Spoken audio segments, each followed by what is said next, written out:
Eh bien, salut à toi mon gars, aujourd'hui on va aller voir actuellement les news. Alors qu'est-ce qui se passe en France? Qu'est-ce qui se passe dans le métaverse? Sur Facebook et Instagram? On va aller voir ça ensemble. Alors la France bientôt privée de Facebook et d'Instagram, opposée à de nouvelles lois sur la protection de données personnelles. La société Meta envisage de couper l'accès à ces services pour les Européens. La menace plane sur les réseaux français.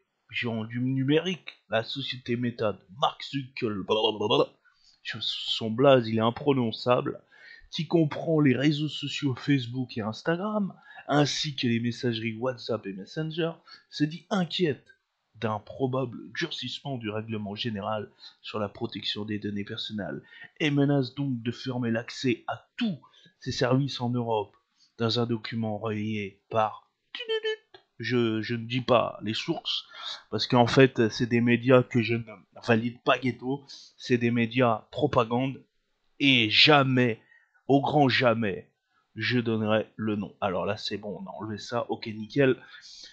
Donc ce lundi 7 février, envoyé à la Security and the Exchange Commission SEC, qui fait office de gendarme américain des marchés financiers, ce poids lourd du hub fait état de sa colère. En effet, sa filiale irlandaise, chargée de toutes les activités européennes, est visée par une enquête diligente par une équivalence de la SNIL.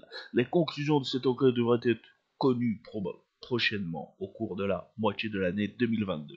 Accusé de transférer des données personnelles des utilisateurs sur des services américains outrant les lois du vieux continent, Metacrado déçu par une suspense.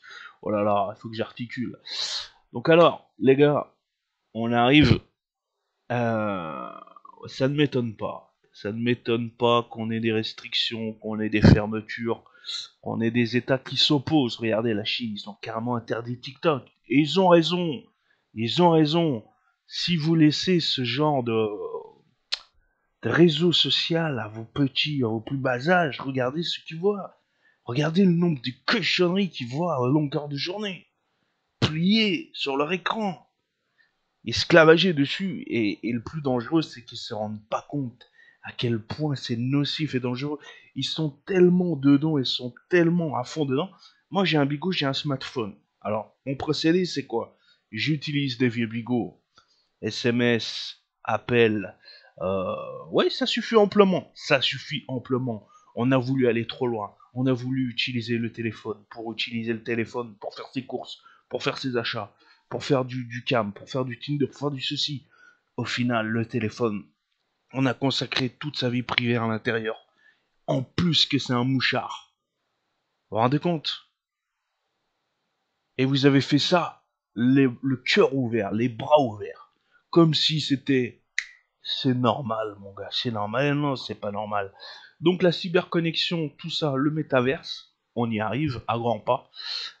En 2050, vous voyez là dans Ghost in the Shell, où il y a les panneaux publicitaires partout sur les immeubles, où il y a cette pollution visuelle. Bon, elle a déjà commencé avec nos écrans, elle a déjà commencé avec les affiches qui sont physiques en extérieur. Mais là, on a du plus en plus du digital. Après, c'est vrai que j'aime les NFT, j'aime l'art, j'aime la création, je trouve ça stylé. Mais c'est pas parce qu'on valide certaines choses digitales qu'on veut absolument être dedans à 100%. Vous voyez?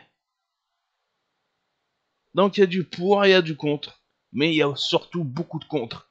Et là où c'est dégueulasse, c'est que vous avez tout donné à cœur ouvert, votre vie privée, votre corps, votre vie, vous l'avez donné d'un claquement d'ailes. Et c'est pour ça que Mark Zuckerberg, je sais pas quoi là, ce type-là est multimilliardaire. Pourquoi? Parce qu'il lui a pas fallu grand-chose pour que vous donniez toute votre intimité à ce type-là.